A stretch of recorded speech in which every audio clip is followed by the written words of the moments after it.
All right, everybody's muted. Sierra, let's find you in this list. Can you hear me, Sierra? Oh, good. All right, so you have all right, so hello, everyone. Thank you for joining us for our webinar today regarding our thermal solution and temperature detection. So many of you may have heard from me before this webinar, many of you may have not. So I am one of the ISMs here at MOBOTIX. I work alongside Vin, who he'll give his introduction in the Mid-Atlantic region. So I'm just gonna go ahead and assist him here throughout his presentation. We will have time for a Q&A at the end, which I will be looking at the questions. We'll try to get through as many as we can. If there are any additional ones or if you have questions after, just let us know. We'll reach out to you or you can reach out to us. And then I'll let Ben take over. Thanks, Sierra. So some of you I engage with, and some of you know me, some don't. My name is Vin Bessie. I'm the Business Development Manager for MOBOTIX. My territory is the city of New York, but also the state of New York. So New York through Virginia is my territory. I'm also helping out in the New England territory from time to time. So some of you might have come across my name from that point as well. So the agenda for today is to discuss this, all the options that we see out here for thermal scanning for temperature evaluation in human beings, right? So we're going to talk about that. That's the majority of what this is going to be, but I'm going to open up a little bit with background on MOBOTIX because I do think it's relevant, especially when you start comparing it to some of the other solutions out there. Now, we've got a pretty large group. I think we saw 80-something people on the attendance. So for those of you who are hoping for a technical dive, bear with me. I'm not going to go as deeply as you would like. And for those of you who don't really want the technical side, bear with me. I'm probably going to go a little deeper than you want.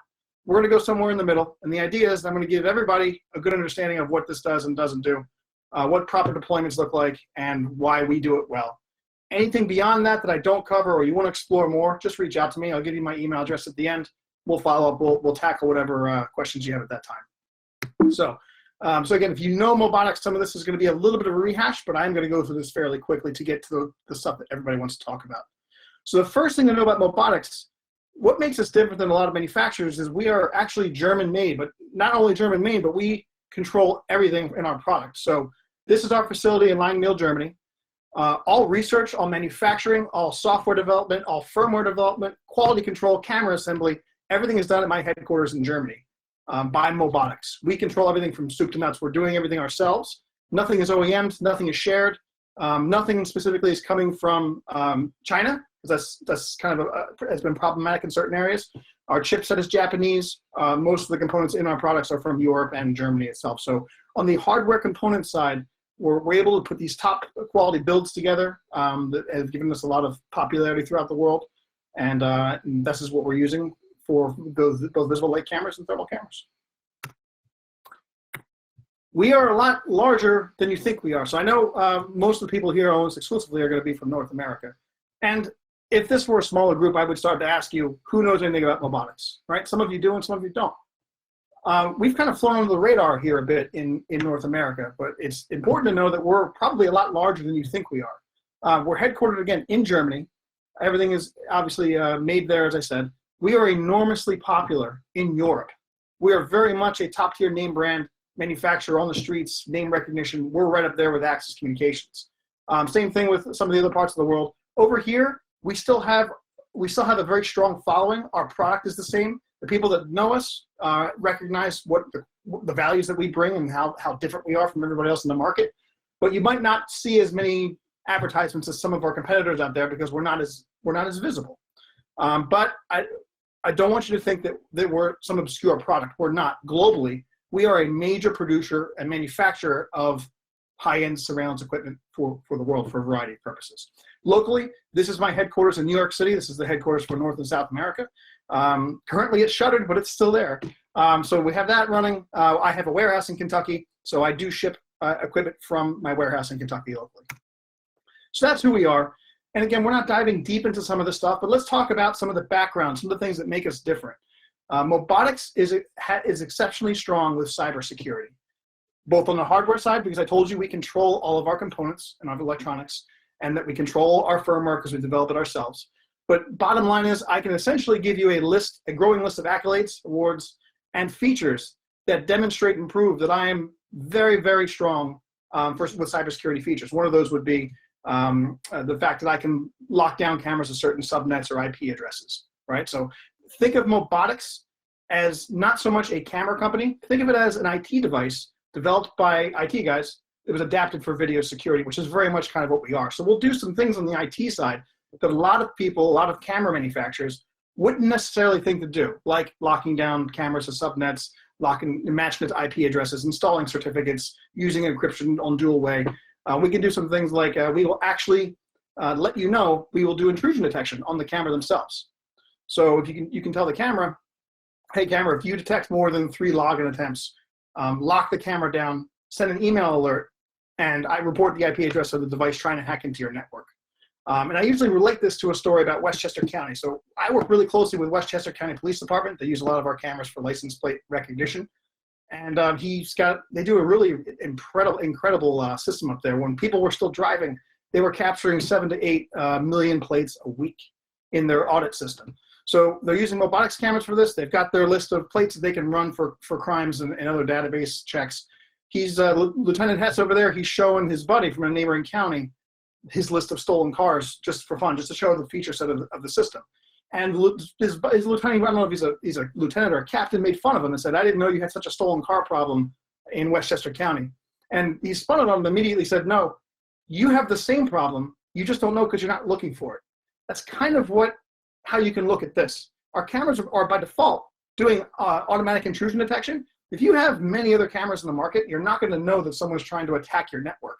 Not only am I doing all the things you know I'm doing, which is pretty pictures and this and that analytic and that sort of thing, I'm protecting you on all the sides that you don't necessarily think about, right? So I'm doing it on the back side as well as all the feature sets that everyone talks about. We're very dedicated to cybersecurity. We release cybersecurity patches for our cameras. I'm going to skip through some of this just because we have an agenda. From a technology standpoint, we've been around since 1999, 20 years, as long as Access Communications. From a technology standpoint, MOBOTIX is phenomenal, right? So in 99, again, conceived as an IT device, we were the first to start doing decentralized storage. So we started putting SD cards in our cameras. The idea being that you don't need a server to have a camera system. We'll talk about that. We were the first to do our video security codec. We have a free VMS. Does anyone here that doesn't know me, because I've already told you this, know that they invented the fisheye camera? You're all on mute, so you can't tell me that you don't, but I know you don't, so it's okay. We haven't done a great job of broadcasting that. So MOBOTIX is phenomenal on the technology side. There are certain things that we could have done to have been more visible and more aggressive in the market. So the fact that you don't know us is not an indication of the technology. It's just an indication of spreading the word maybe hasn't been effective as it could be. But we're very much on the scale and scope of one of the major camera manufacturers, especially globally. We'll skip the rest of this. IT devices. So let's talk about our products. Think of them as IT devices, not as security cameras, because we are doing things differently on a scale that a lot of camera manufacturers wouldn't necessarily think to do. One of the slides, one of the little bullets that I skipped was called IoT, Internet of Things. So MOBOTIX, since '99, was developed with the idea that we were going to mingle with other components on a network. Phenomenally forward thinking. We're still doing this today. And again, I'm going to breeze through this. We're not going too deeply into it, but it does give you some background. So we ship all of our cameras with SIP protocols. SIP is basically a common communication protocol that's most frequently used in voice over IP systems. So what that does, when you combine it with the speaker microphones that are on board a lot of my devices, it lets me integrate with phone systems. I can do some cool things. If I'm a security guard and I'm looking at a camera and I see somebody messing with the camera, I can pick up the phone, dial an extension, or use the microphone on my laptop and have two-way communication with that person, right? Going to the thermal station, the thermal scanning stations, we have that option as well, so we'll talk about that. But I wanted to let you know that's there so I can reference it later. Virtual PLC, Programmable Logic Controller. Another thing I'm doing differently, right? I'm just a different sort of product than what's out there. My device has the ability to make decisions based on what the camera sees or detects without a server. So if the camera, we'll go outside of this scenario for a second. The camera's outside a building and it's looking down at a set of doors and someone approaches those doors. You can set the camera up to where it'll say, okay, I see a person, it's after 7 o'clock, the building's closed. I'm going to then repeat the phrase I was told to say, which was, I'm sorry, the library is closed, please come back tomorrow. You then do another second layer of programming, say, if that has happened, go to the second layer and say, okay, in 15 seconds, if that person still hasn't left, camera through your speaker, play a second message more aggressively. I said leave the premises immediately, don't come back. If the person still hasn't left, you move to the third layer. You then play a siren, turn the light on, and actually make a phone call to security. Because I have phone protocols on my camera, I can actually make outgoing calls. I can do all of this without a server. The camera itself is acting as the storage and the processing unit for the camera for all kinds of activities that are not video related specifically. So I have an intelligent device at the edge. Solid state, this is enormous. All MOBOTIX cameras since inception are developed without any moving parts. So there's no fan, there's no heater blower, there's no movable cut filter, no varifocal lenses. This has resulted in a documented, well-proven 8 to 9 year lifespan. Very frequently, these cameras will last 10, 11, 12 plus years. That's the total overall value side of it. From an installation side of it, this makes me basically unbeatable in environments where cameras are hard to reach, expensive to reach, where they're in remote locations, or they're in environments where the camera's operation is critical. Sometimes that example I typically have been using would be cameras for access control, right? Because if you have camera on the door station for access control and that camera goes down, you lose access to your door, right? So you don't do that. So we do really well with facial recognition manufacturers because I have less components in my device that can fail. So I'm more reliable because I have less things that can go wrong and cause a fault. Another critical application would be if you're deploying cameras to evaluate temperatures of your visitors for a facility. I am engineered from the bottom up by default to be more reliable than anything else out in the market for that purpose. Power draws, I don't draw a lot of power, which is good. It's technical, we're not gonna get into that. We're gonna skip imaging and we'll talk about decentralization because it's relevant to what we're gonna discuss. So the idea, this is your typical architecture, right? Cameras to a server for storage, and then you connect to a viewing station for viewing. MOBOTIX was conceived with the idea that, hey, if this NVR goes down, if this server goes down, you lose all your video. So what MOBOTIX did since '99 is they started shipping every camera with an SD card, with the idea that you store each camera's footage on the SD card. There's no single point of failure where you would lose all your video. No one can steal the server, rip it out of the wall, and take all of your recordings, right? You can't do that with a MOBOTIX system. So they started recording, decentralizing all the video, storing it on the edge. We have a free piece of software that you would install on a laptop, and you would basically pull in those cameras and view the system on the laptop. That's the way it's historically been done. Today, we still ship each camera with a 4 gigabit SD card. That's a very valid way to do this. On the flip side, I now also have OnViv S drivers. I have OnViv T. I can integrate with video management systems. So I do really, really well on Genetec, Milestone, ONSSI, ISS, Avigilon, and some others. So no, you have two options, which is also relevant. Remember, I'm only talking about these things because they're relevant. It's relevant when we start talking about thermal scannings, because now you can start considering which of these two options that you want to deploy. This is our software. So when I say it's a free software, it's nice. It does mapping. It does double monitors. It's not just like a bare bones system. It's actually a full VMS, but it is an option for you. Now we arrive at thermal. I'm still going to give you some background information because it's going to lead up to where we're going to go with this. We are not new to this. So MOBOTIX, again, we've been around since '99. We've been doing thermal cameras for several years. We've been deploying this specific camera in the field for several years. So let's talk about what thermal is. Over here, this is the visible light spectrum. This human eye will see it right over here, 390 nanometers to 770 nanometers. As you can see, a black and white sensor tends to see better in the dark than the human eye. So that'll get all the way up to about 1,000, way over here. Thermal cameras operate way on the other side of the visible spectrum, way over here. Thermal cameras essentially are looking at infrared. It's taking in heat and infrared signatures, digitizing that, and creating an image based off of that, and then presenting that as if it's a camera. Very cool stuff, totally different than your traditional camera. There are two types of thermal cameras. There's this camera up here, which is just called thermal. Everybody knows this one, right? If you're doing invisible fence line, if you're doing perimeter protection, if the police are looking for somebody in the woods, they're deploying this camera because it'll easily detect people or objects or cars that have heat elements upon a colder background, right? This is what everybody knows. There's a second type of thermal camera that we've been deploying for years successfully. This is called thermal radiometric. The difference is, the top left here, those are used in security applications almost exclusively. Down here, thermal radiometric cameras are not deployed for security. They are deployed to be as tools. Tools with the object, the object is to measure temperatures in objects on screen. So where have we been deploying these? I'll show you in a second. I forgot to put this slide here. So thermal radiometric cameras, great. So there are some out there that are doing that as well. You've got to keep a couple of things in mind. We've been doing this for a long time, and we've been very successful at it for a couple of reasons, both on the hardware side and the software side. On the hardware side, we're using really top quality. We're using the top quality sensor on the market. We're using 50 microkelvin sensors made by FLIR. It's not a secret. It's actually a good thing. We take them from FLIR because they make top-notch sensors. So my product is using the top-notch sensor in the market. Now I take that, I put it in my my solid components. So there's no moving parts. I have communications protocols they don't have. I have the ability to do edge processing that they don't have. So it's my own flavor of it. But from a hardware perspective, I have the top-notch sensor in my device. Not all sensors are equal. Like anything else, guys, there's well-made and poorly made components. A lot of the stuff that you're seeing out there aren't necessarily going to tell you what they have, because they're going to rely on the fact that you're going to think that any thermal sensor is the same, and it's not. I've already showed you that there's two different types, and then there's actually two different kinds of qualities or more of actual thermal sensors. So keep that in mind.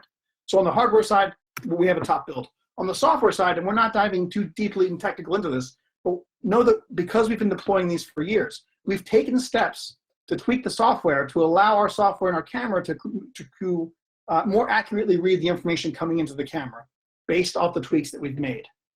One of the cool things is our devices can account for emissivity. Emissivity is essentially the statement that, how do we want to put this? It's the term that relates to the amount of heat an object absorbs and reflects based off the texture of that object and the type of material the object is. So cardboard, wood, glass, human skin, stainless steel, polished steel, galvanized steel, right? It's the material and the texture. The real list is like 4 or 5 pages long. This is just a sample. But the long and short of it is, on my device, I can draw a box. I can tell the camera, this is what you're looking at. And we're so advanced that the camera can go, okay, this little square over here, that's iron. I know that the reading coming off of that device is, I can tweak that slightly and more accurately read that. But this over here is, I don't know, oil. So I can tweak that as well. So I'm able to grab different things and be accurate all around. My point is that this is a very sophisticated device that we've been deploying for a long time. It is capable of doing pretty incredible things.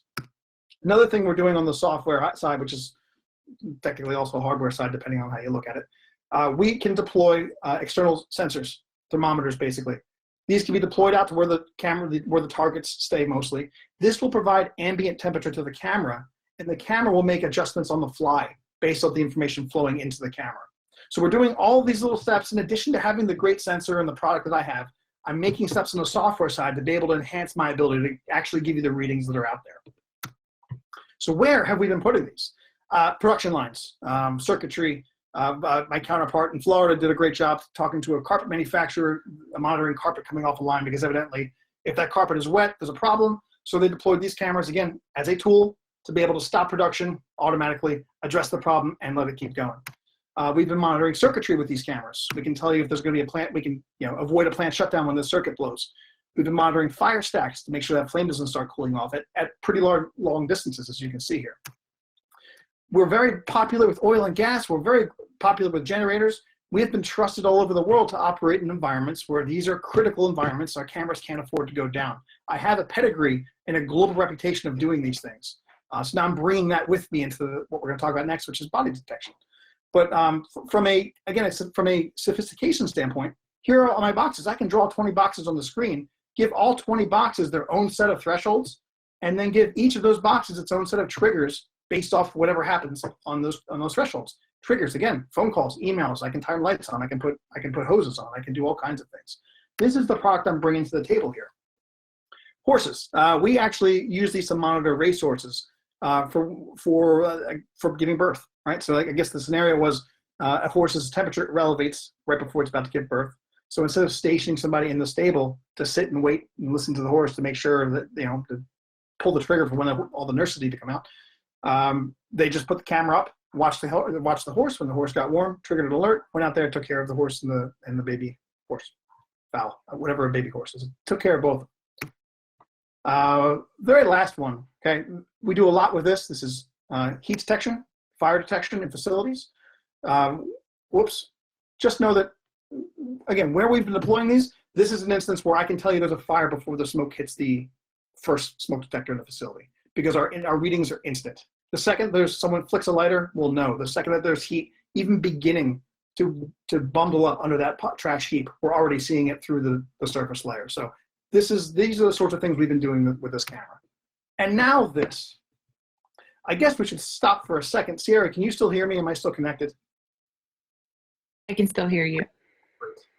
So now this happens.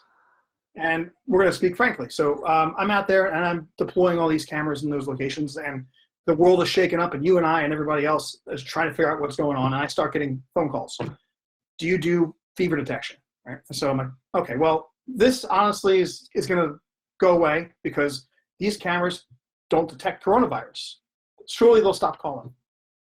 And I kept getting the phone calls, because that's true, by the way. These cameras do not detect coronavirus. You can have coronavirus and not have a fever. So we are not claiming that that's the case. We can take steps to minimize the impact of it, and which we'll talk about. But as far as diagnosing or detecting coronavirus or preventing all coronavirus patients from entering in, we or any other thermal manufacturer on the planet are not doing that. So then I thought, okay, well, surely once they realize that it's not 100% precise, they'll probably realize, this may not be for us. And the phone calls kept coming and the emails kept coming. And what I've really have learned is this. If a facility has one concern, and that concern is accuracy, all we care about is accurately reading the temperature of every person that we have to come in here. The best way on the planet that exists is an internal thermometer, which is not going to happen, right? So realistically, this is your best option, a non-contact external thermometer, a well-made non-contact external thermometer, maybe like a hospital grade unit, because there's a lot out there that give inaccurate readings. This is the best because it's FDA approved. We all know this. This will give them the best accuracy, best consistency that you want. However, when this is impractical, and it often is for a number of reasons, perhaps just visitor flow. You've got too many people to be able to do this with, right? Or you don't have the manpower to put up in protective garb all day long to do this. Or you don't have the budget to pay all those people to do that all day long. Or you don't have the staff that wants to do it. I mean, there's all kinds of problems that this can limit you on. When this is not an option, simply put, using infrared cameras, thermal cameras, to monitor and evaluate temperatures of people walking into your building, or employees or guests, whatever, is simply the best way that exists on the planet to screen for elevated temperatures. By the way, I said elevated temperatures because this is FDA approved. This can tell you if it has a fever. My camera, most thermal cameras are not FDA approved. So we, the honest manufacturers, will use phrases like elevated temperatures. I will tell you if you have an elevated temperature. An FDA-approved device will tell you if you have a fever. If that sounds odd to you, it should, and it probably should. Think about all the marketing and the research that you've seen out there on all these cameras claiming that they do fever detection. We, as a major thermal manufacturer, are playing by a set of ethics and rules, and are defending our reputation, basically. There are a lot of people out there breaking rules, a lot of people out there with a lot less to lose than we do, and they will throw phrases around like that, fever detection all day long. But in reality, you really can't say that unless you're FDA approved. By the way, we filed for FDA approval that we filed 3 weeks ago. We are very confident that we're going to get it, but of course I can't say that we have it. We're expecting a decision by late May at the latest. But again, global manufacturer, top quality build. We've been doing this for a long time. We like our chances, but to be determined. So we're hoping to have that certification here shortly. But okay, so I talked about that. We talked about this being the same. The reason, by the way, this is more accurate. This is more accurate than this, despite being the same technology, is that this is taking away. It's an inch away from the skin. It's taking away all environmental factors. It's taking away all distance limitations, right? And it knows exactly what it's looking at. In the software, it's probably got a little bit of a tweak in there to tell it you're looking at human skin, right? That's why it's able to get so close to being accurate as opposed to some of the cheaper ones, I guess. So like I said, using infrared cameras is an effective way to screen people to see if they have an elevated temperature as a potential problem for your facility. That's what they do. What don't they do? These are not magic cameras. There is no magic fever button that you put a camera up, it's plug and play, you put it anywhere you want. It's going to monitor 30 people hovering in a facility or a building and tell you exactly which one of those people has a fever. It doesn't work that way. I know some of the marketing is showing that, but it's not what this technology does. And also be careful of manufacturers that are out there issuing blanket statements. We guarantee 0.2 degrees of accuracy, and that's the whole statement. Okay, 0.2 of accuracy where? In what environment? Are there windows? Is that environment changing? Is it outdoor? How far away is that target? Is that target 80 feet away? Because you're not getting them then. Is that target facing over there and you're not looking at their face? These are all factors I, as a manufacturer, can't control. If I can't control all these factors, how could I possibly issue a blanket statement saying that I can guarantee you accuracy and that's that? So what we say is this, what I say is this. If the camera is precisely deployed, correctly calibrated, and the right protocols are put in place, we are seeing, and the rest of this is true, we are seeing an accuracy within 0.5 degree to 1/3 degree of variance in controlled environments. We're performing very, very well. I'm just not willing to go out there and issue a blank statement. I'd rather make sure you walk through the factors that are going to make your deployment successful, whether you're an end user considering this for your facility or you're an installer. So the next couple slides, we'll be talking about that, how to stay out of trouble, what deployments look like, and whatnot. So again, it does require precise deployment. It's not 100%, but that's pretty close considering what I'm able to do and the fact that this is the best way that exists on the planet to do it. We're in a very strong position to be able to do this better than I think most of the products out there. From what we're seeing, it's going well. So what does a deployment look like? I'll tell you right now, it does not need to be like this. There's no one way to do it, right? I like this because it lets you get thinking about the limitations that we're talking about. So here's a cart, right? I like this for a couple of reasons. Number one, it tells me as a visitor, I got to go to where this station is. Automatically, I know I got to go there. But it starts tackling some of these limitations. So ideally, I want the camera within 10 feet of the target, 3 to 10 feet. I don't really want it closer than 3 feet because then you'll start not spitting on the camera, but you're bringing people into the same space, the same exact space, which is the problem that I have with some of those checkpoint systems, especially if they're the panels that go right next to your face and you got to walk up and it scans your face. If you're in a contagious environment, you're making everyone in your building not only approach that, breathe on it, then you're introducing the next person to that. You're also the circulating air. They're in the same space, exactly. Like, it's a terrible idea. So you don't want the camera too close. So we'll say 3 to 10 feet. Can it go longer than 10 feet? Yes, I've seen videos of it accurately recording at 15 feet. But if I say 10, you'll go 12 and 13, and that'll be fine. If I say 15, then you'll start asking me about 20 feet. And again, I want to present this in a way where you are going to be the most successful, either to deploy this or to have it work in your facility and keep your employees safe. So let's say 3 to 10 feet. Do they have to stop? Pausing slow approach. They don't have to stop, all right? So we'll talk about the term, required. Are they required to stop? This is going to be ultimately a decision for the facility, right? Because you're going to be juggling logistics and accuracy. Do they have to stop? Stopping will increase accuracy a little bit. It will. The question is that accuracy gain going to be valuable enough to prevent people from just walking by the camera? If this were an airport, you don't want people to stop. You're probably going to be satisfied with the 0.1 degree less of accuracy because it doesn't create a bottleneck in your facility, which logistically is a problem. But also bottlenecks eliminate all social distancing, right? So you're doing more harm than good. So the juggle is going to be, okay, let's see how this works in the environment and what the end user is happy with as far as logistics versus accuracy. So no, they don't have to stop. If they want to, great, it'll read well. If they don't, as long as they're walking slowly, that's fine. More importantly, though, is where the camera is located. I need, in the deployments to work correctly, we want people walking towards the camera, perpendicular, about eye level. It's not, the height isn't critical. As long as it's off the ceiling is ideal, but it doesn't even have to be off the ceiling. As long as it's not, regarding height, if it's in the ceiling, we could possibly make that work, probably make it work. I've seen it work. Just make sure it's not tilted down too far, looking directly under, because otherwise you're going to get the top of people's heads, their hair, their hats, that sort of thing. So again, we want the camera directly on as much as possible. We want them approaching the camera. We're going to evaluate them all the way, and then we'll be able to flag people with have the elevated temperatures that you might want to explore if they have a fever or not. And then ideally, you want this supervised, and this should be supervised in one way or another for a couple reasons. Number one, you want somebody to verify your deployments. You as a facility or your customer or whatever, you need to decide on what your deployments are, what your protocols are. What happens when someone is flagged for high temperature, right? Ideal world, this is supervised because number one, you can enforce those protocols. Sir, stop running.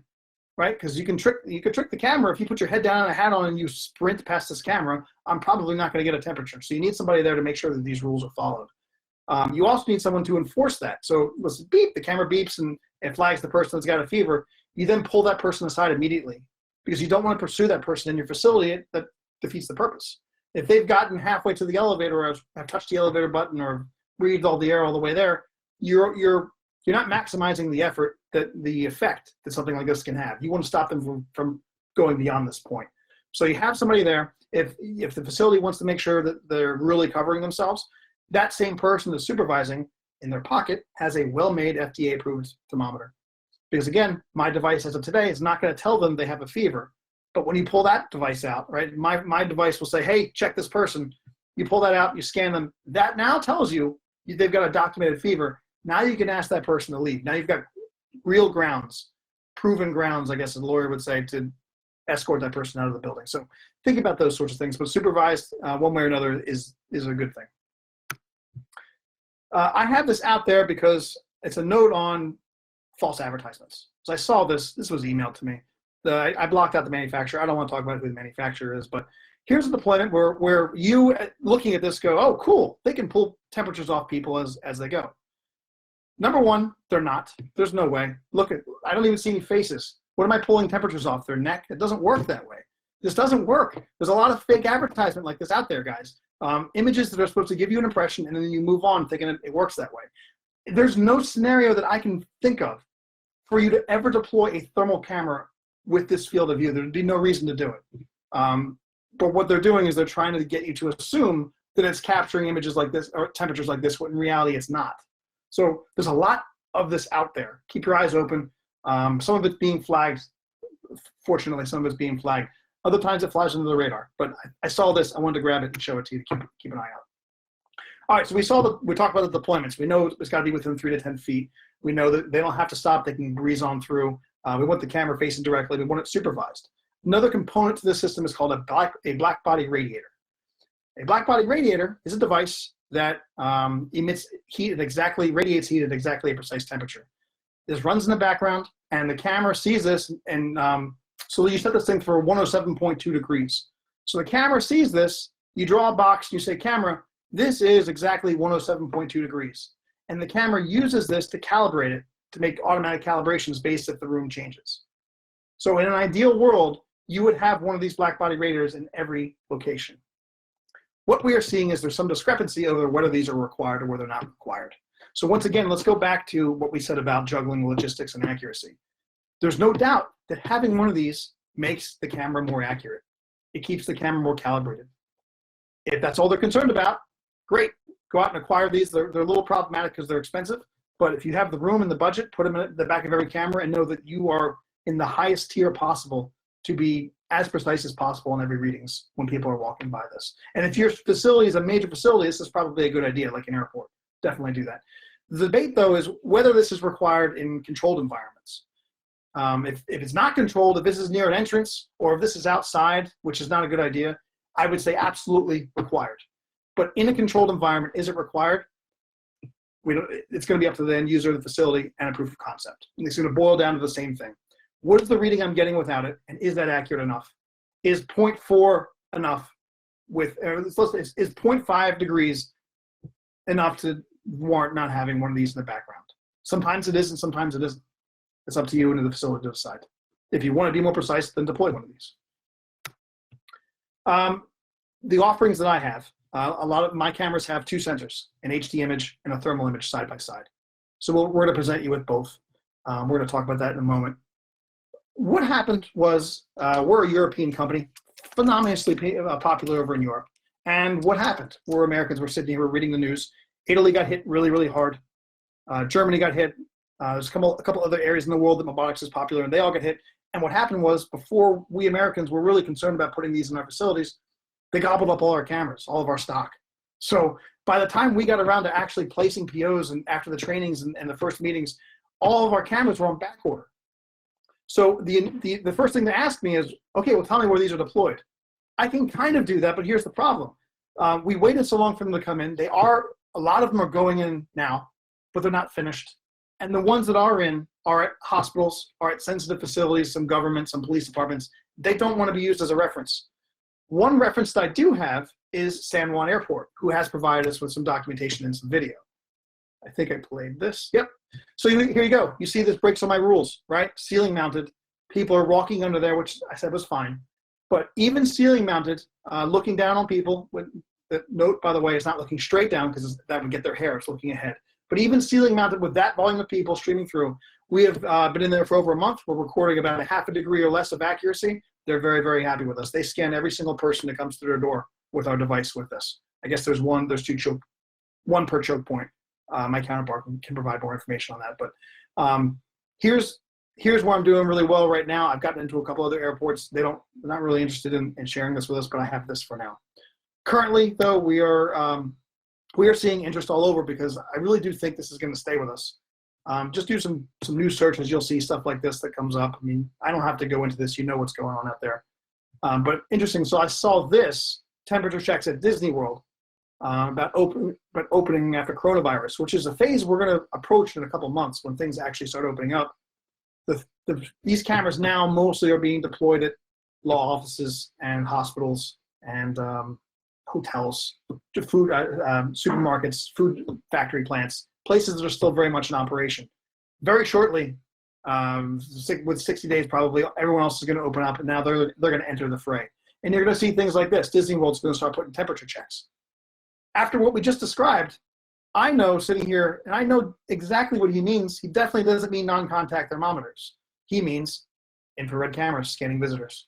You're going to see this more and more and more. Whether they have it on display or not is going to be dependent on what camera they use. But this is going to be a part of our lives. It's not just for this phase of coronavirus. It's not for when it comes back in the fall and the winter, which is what they're anticipating. This is now something that has scared everybody. This is a layer of security that simply makes your facility more secure because it will weed out some of the people that have elevated temperatures that are bringing threats into your facility. Over and over again, we come back to that. If coronavirus, we have a vaccine in 6 months, are these cameras going to be thrown away? No, they're still in use. You still want to prevent people with the flu from coming into your facility. Once people get used to this is here to stay. With that said, I have 2 cameras that do this. This is my M16. It doesn't have to be used as a thermal camera, but when I put a thermal sensor into it, it becomes a thermal camera. So this ships with 2 empty eye sockets. And so the thermal deployment of this would have a thermal sensor here, and then a 6 megapixel HD image sensor here. Typically, same field of view. So I have this in 45 degree field of view and 45 and 25 degree field of view. And then typically you would match this or go a little wider here. This is the one that people are using the most because it's self-contained. Look at it. It's got a wall mount on it. I've got 2 sensors aligned side by side. I've got the onboard speaker. I've got the red and green LEDs, again, that I can control right on board as well. And I don't need a server to be able to analyze, detect elevated temperatures, and then broadcast that message and flash that light. I'm doing it all on the camera without a server involved. Again, this is the one that we're deploying most often because it's self-contained. There's also this one. This is the same exact camera, same exact performance. There's no difference really. This is just a smaller form factor. So this would hide somewhere typically. You have 2 10-foot USB cables that come out. Again, I plug in any 2 sensors I want in there. So when I plug a thermal sensor in there, it becomes a thermal camera. So again, thermal sensor and HD color image as well. This requires a little more work. However, it's more discreet. So it's a trade-off, right? If you want something more discreet than this, because this is not discreet, this works well on like a cart where you're not worried about being discreet. If you're mounting on a building, then people tend to gravitate more towards this. It requires a little more deployment because you got to align the sensors. But anywhere I can hide these sensors, flush them into anything, flush them into drywall, anything, I can put those cameras. Or I can take them and I can put them in housings like this, which is what you saw in San Juan Airport. They had 2 of these up there. So, where do we fit? Or why do we do this really well? So, my cameras are unbelievably durable. They've been proven. They have less components that can fail in there. The camera's just going to run. It's not going to fail on you. I'm very secure in the cyber secure point. Depends where you're placing these. Again, we're going into a lot of banks, a lot of medical facilities. Cybersecurity is important whether they realize it or not. I've got a lot of ammo in that pocket as well. This is a slide, coincidentally, that I've used for 6 months now, long before this ever happened. Thermal has always been a talking point for us because it's always been a significant part of our business. We've always done very well with this product, both on the performance level and the support level. So we can handle this application, and we can do it very well based on all the conversations that we had previously leading up to this. How much time do I have for Q&A now? 20 minutes, perfect, look at that. Sierra, are you there? I am here still. Hopefully we have we did have a few good questions come in. Let's go ahead and raise them now. One specific question, do our cameras work with exact vision? Yeah, so our cameras in that case would be via OnViv. So I checked the Exact Vision's website. We are approved for, I bet I know who asked this question. We're approved for video. Video goes in, it's 2 licenses instead of 1. Motion works, which is sometimes a trick up with OnViv, so that works as well. One-way audio, which is somewhat of a hang-up, so it looks like it'll record audio, but you're not going to be able to speak through the camera, which may or may not be an issue. An event pass-through looks like it works as well. So yes. The next question, do X-ray machines interfere with the readings? I wouldn't think so, but I haven't heard. We can take that offline, and whoever asked that question, if you want to email me, I'll follow up with you. Okay, yeah, we'll have it, so we'll also be able to reach out as well. My next question, should people take off their glasses or hats or anything else like that for more accuracy? So more accuracy again. So if they take their hats off, it'll be a little more accurate. If the camera's facing this way, hats are not going to be a concern. You're not blocking the face. So from a reading perspective, you're fine. Glasses, still fine, because I have video demonstrations of it just grabs the forehead or it grabs the chin and just goes around the glasses. Face masks as well. You get the face mask covered, I can still grab all of this. So those are not limitations. If someone ran from their car and has a hat and a scarf on, they might be a little flush. Part of your protocols is going to be, okay, if that happens, if there's an alert and someone insists they're not sick, do we give them the option to kind of cool off, take their hat off, walk around outside for a minute, come back in? That might be one way to do it. But if they wore the hat all the way from home and they're a little flusher than they might be, then it might be a false alarm. Okay. On a case basis. But they don't have to take them off as far as me getting the readings. We're taking readings with hats because that camera's not in the ceiling. Okay. We have a few questions regarding, can this be implemented? Can this be deployed outside or like a public place outside, a park, things like that? Yeah.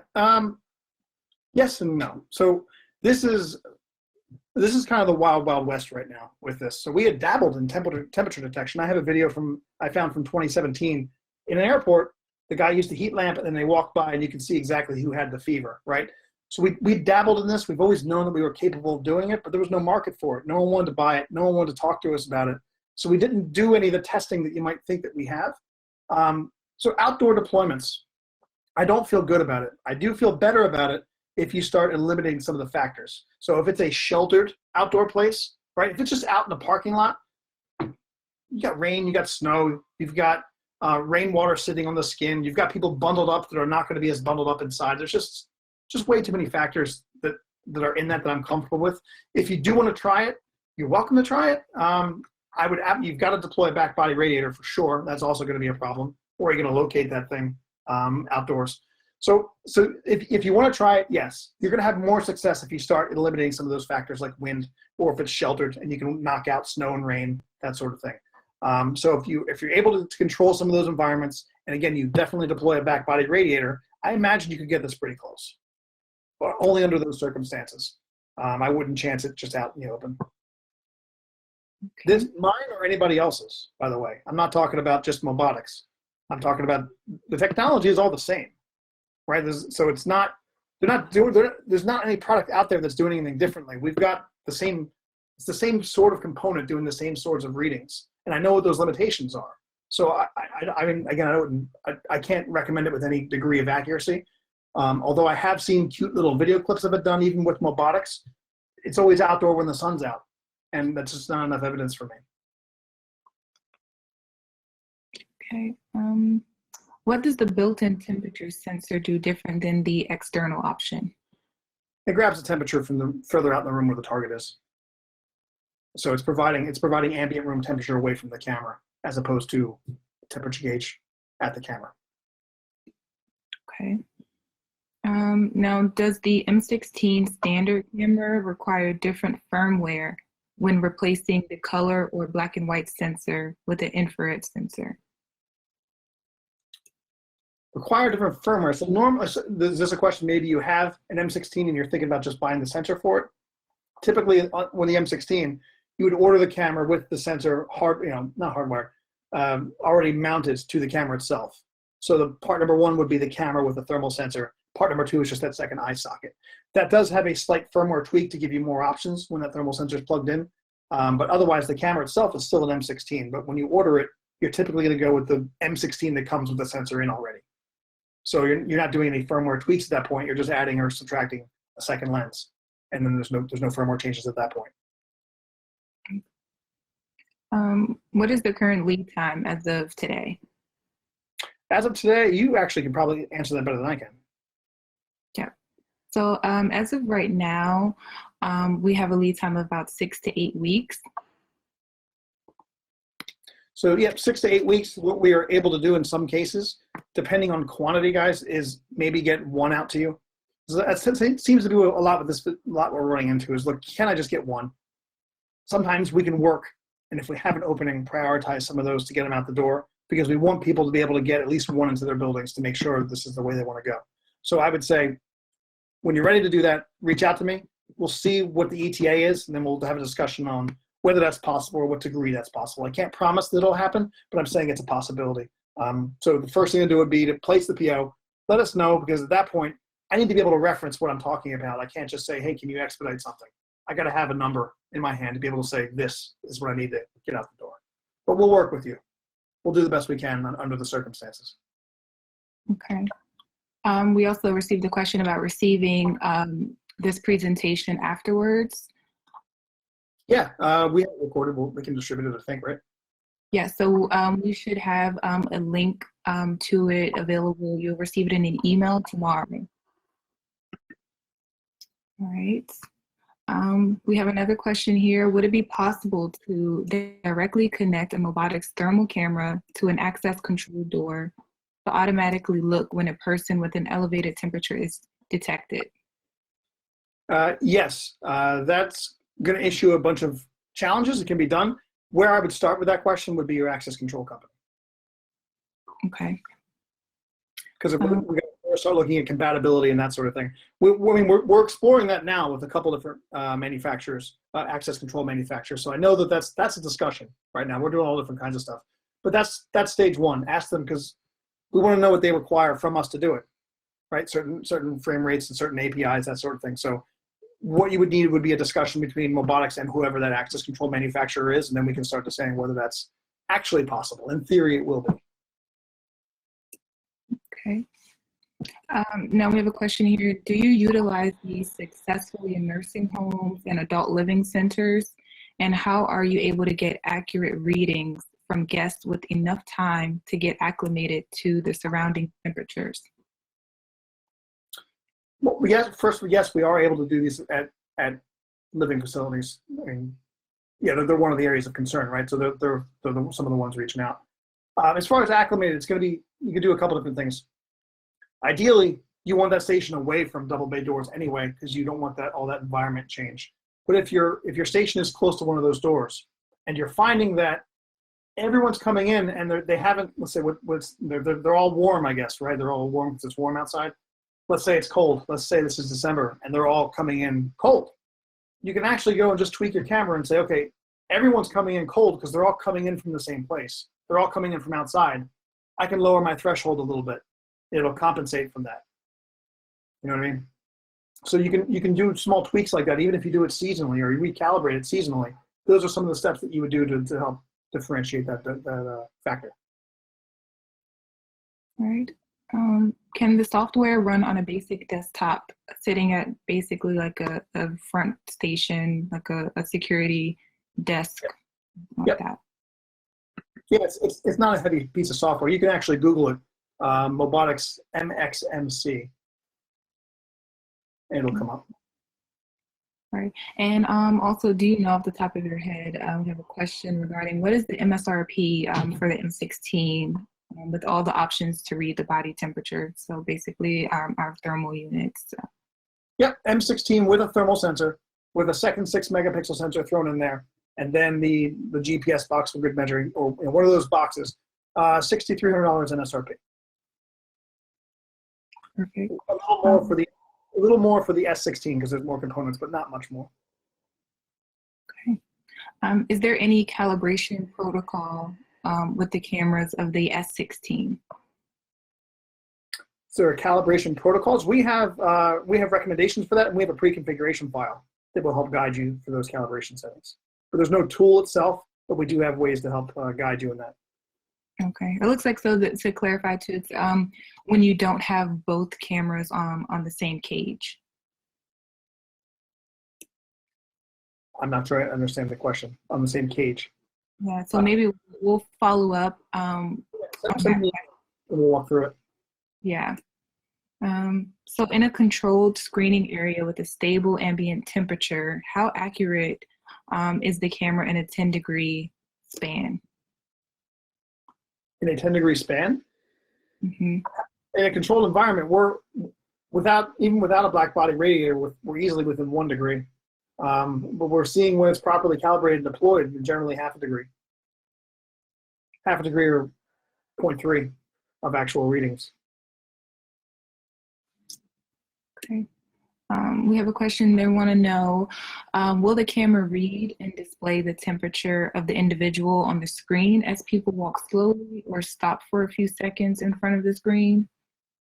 Sure. And will it be displayed on a VMS? I don't know if you guys can see my screen. I think you can. Give me a second for this to load up.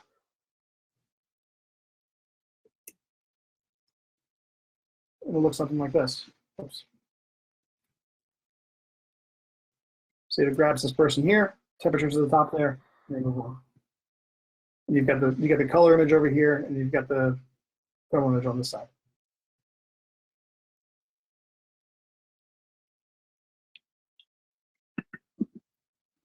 It doesn't float over their heads in fancy green and red boxes.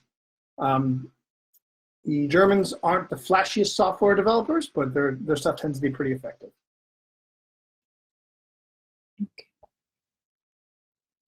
And then we did get, so do we sell the heat black body radiator? We don't. We're working on a partnership right now. MOBOTIX corporate in Germany is working with a partnership to be able to either offer one directly or to standardize on a couple. They haven't completed that process yet. So right now we have some recommendations, but we don't have any go-tos because we don't make it. I don't know the pricing of any of them. I don't offer them. I don't sell them. I would suggest that the distribution could kind of help you try to find some of those as well. But we're trying. As soon as we have better guidance on it, we will be broadcasting that. Okay. As far as for the M16 and the S16, can you install the same wall mount, or do you need to change the housing style completely? The M16 and the S16 don't really share anything similar. Are you referring to the actual sensors? Looks like just basically the housing was mentioned in the question. Please, email me. We'll dive into that. We'll get you squared away on that one. Okay. My email at the bottom there, VinandBessie@MOBOTIX. Gotcha.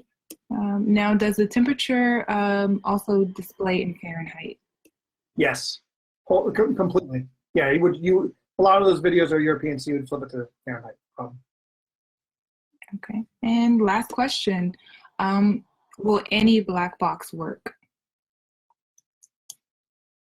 Like anything in life, guys, they're well made and poorly made, right? So that's the question is, if there were a $20 black body radiator, would that work? It all depends on whether it does what it's supposed to do. The way to flip that question is, if it does what it's supposed to do, yes, it'll work.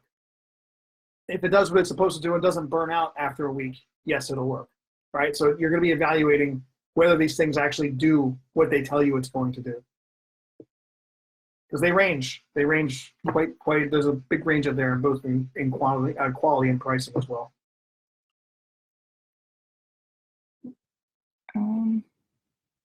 I believe so. I think we have another question. We have a little bit of time left.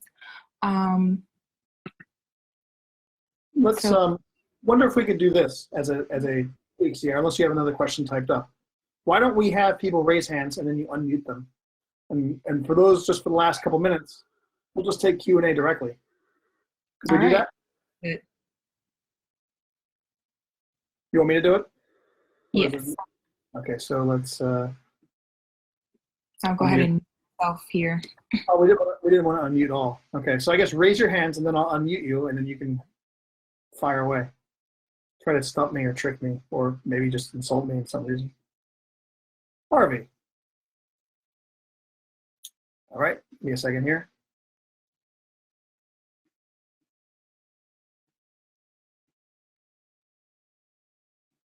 There you go. Harvey, can you hear me? I do. Can you hear me? Sir. Oh, okay, great. MX7 series application for this this type of use? Yeah, the thermal sensors today are not out. They're going to be out in May. So in theory, yeah, they're going to. It's the same sort of things, right? We're doing about what we're doing is not overly complicated. The thermal sensor is looking at a screen, and we're creating events based off temperatures. So it's not like it's got to be incredibly intense analytic to be able to do what we're doing. We just have done it for so long that we do it well. So we're generating events based off what the image is coming into the camera. So yeah, I imagine we're gonna be able to do that the second that it's out. It's pretty basic.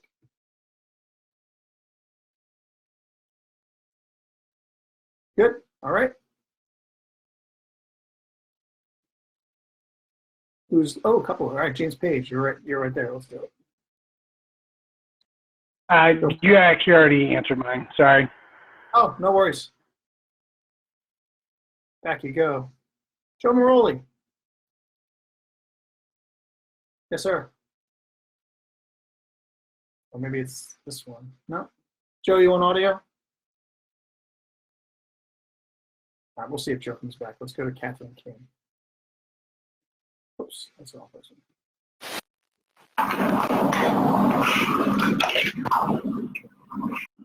Sorry about that. These things keeps moving. I can't click on the right person. There we go. Catherine King. Hello, anybody there? Can you hear me? Yes. Hi. Hi, I have a question. I actually have a customer that I'm working with right now trying to get the MOBOTIX in front of his team. And they were asking, do you have a clip of just the San Juan airport as an example you could email over? I do. Okay. Yep. I have them. I have them in video files and I have the links. So send me an email, ask me for that. I'll certainly send it out to you. Awesome. Thank you so much. You're welcome.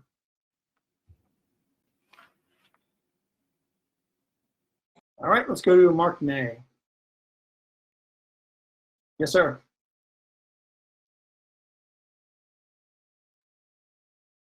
Mark?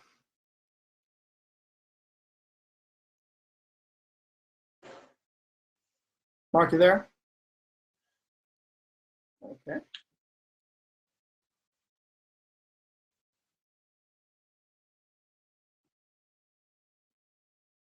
All right, I think that's everyone. Adam. All right, I'm coming at him. Hold on. There you go. Adam, you there? Yes, sir. Going back to the temperature on the top left corner. Yes. But as people are going quickly, and obviously not everybody's the security agent is not going to be staring at that all the time. Is there any kind of light or flash or alarm that can be attached to this? There's an X. There will be an X. Let me see. I have a video I can send you as well. I just got to remember which one it is. It might be this one. Fast temp, okay. I can't remember. This might be the one I just showed you. I can email it to you. I have one where it's multiple people coming through this thing at once. Okay. Maybe an alert. I don't know which one it is. Sorry. Okay.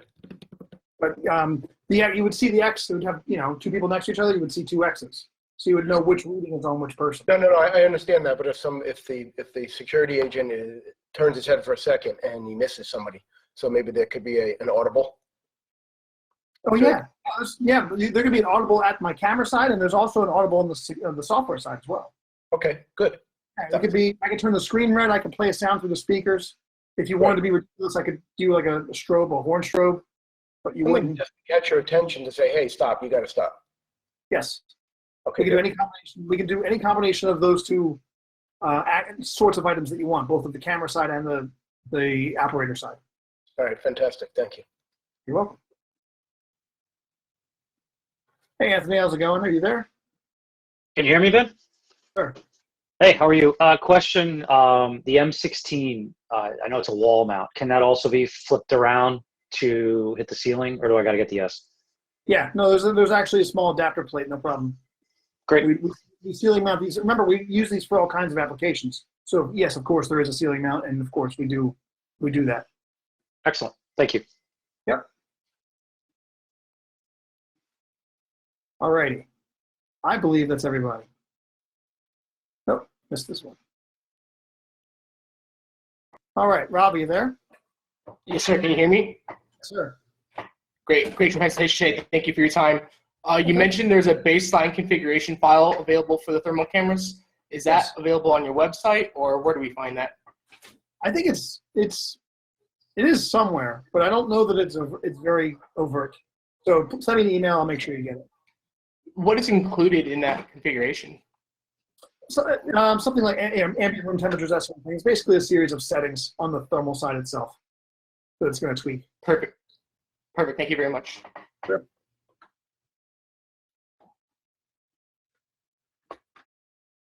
Stephen Lee. Let's see, did I get the right? Hello. Yes, sir. Hello. Hey. Yes. Hi. I have a question. Can the thermal and the live feed be displayed individually on different streams? Same stream right now. I don't think you can separate them. They're usually married together. The camera has the ability to display more than one at a time. So think of it in terms of, you wouldn't necessarily do it here, but if you only wanted to see the thermal, then you could do that. It would hide the color image, but you're not going to be able to drag that color to a separate box. You know what I mean? Okay. So basically, the let's say one of our customer wants to have like two different MVRs or two different stream for whatever purpose. It cannot be separated. In like one would be the live feed, and the other one would be the actual thermal feed on different stream. We can do that. I thought you meant separate the thermal from the color image themselves, and send. You would just basically send both dual images duplicates. You know what I mean? You would send the stream would duplicate. Each stream would have both images. So what I'm looking for is one stream will have the regular color, the live stream. The other one would be the actual thermal stream. Can that be possible? Not Stream one will have the regular live, color regular, and the other one will be just thermal. Yeah, that's what's throwing me off. They're both live, but like again, you're not going to be able to stream one half of those. They're going to be married together. Oh, it will be married together. Understood. Correct. Yeah. Okay. So you're either going to send the whole thing or not at all. I can send those to two locations, no problem. But I can't break half of it and send it to one place. It's going to be both. It's always going to be both. Understood. Thank you. You're welcome.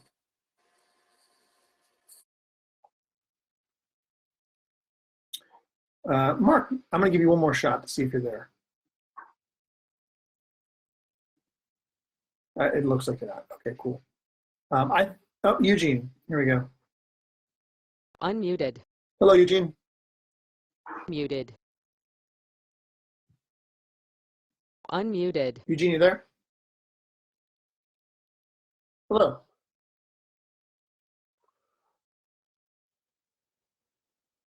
I'm sorry?